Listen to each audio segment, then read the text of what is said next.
भाजा भाजा हां कुआ चल ना आज गोटे कोन करी के खाया ताले कोन बने मैगी बनेबा आउ ताले कोबी पकड़ा बने हां बुझली बुझली चिकन पकड़ा बने चलो हाय संग मने वेलकम करछे मोर मिनी ब्लॉग को मु स्मृति आपण केमते छथि मु बहुत भला अछि तो मु आज भाबिली घर को जाय कोन गोटे बने खाया पई तो भाजंगर मोर मिसे के चिकन पकड़ा बनेलो ए तो बसतरी ए तो सुंदर घर आलोची के लगा तो कोइला घर वाले को जंगल को जिबू कोली खाइबू भागा मसले डरी मसे ही तो बहुत खुशी हुई जाए से जिते काम करले भी एक कथा सुनले से पूरा हसे तो लूण पकई दिलु तापरे हळदी पकई दिलु तापरे जीरा गुंड लंका गुंड धनिया गुंड एवं चिकन मसला को से दे दिलु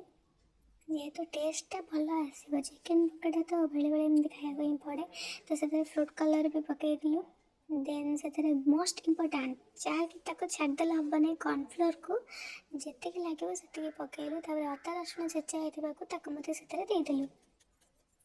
देन मु अंडा आनी से अंडा को फटे से पकईदेलु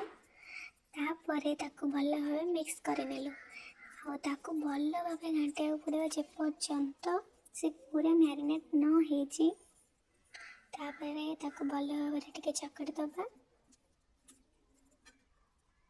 तापर प्रस्तुत हो गला आम चिकेन पकड़ा आम कि समय घोड़े रखीदबा देन से भितर आम तेल को गरम करना मुझे पकईदी तो सबुतक एक सागर पकईबानी अल्प अल्प कर पकईबा फास्ट को 5-6टा को पकई दूची देखंतु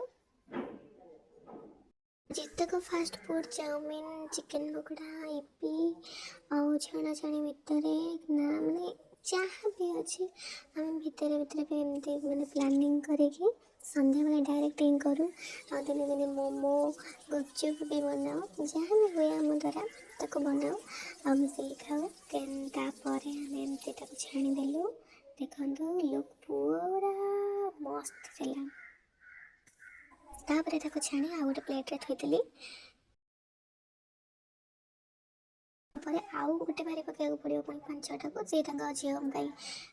सिचा किसी माने गरम करते तो मुझे पुणी हाँ चिकेन पकड़ा खाली भी नुहे घर आउ समस्ते भी अच्छा साधा भी करा पड़ो तो कोबी फुलकोबी को मुझे सेमती जमी मुझे चिकेन पकड़ा जमी जाइए तो कोबी सेमती देदेली और छाणी टमाटो सॉस चिली सॉस पियाज पकड़ शेष रेडी हो गला आमर चिकेन पकड़ा भाई वीडियो कॉल करता देखी चेयर्स जन कर जन जाक खाइल केमिटी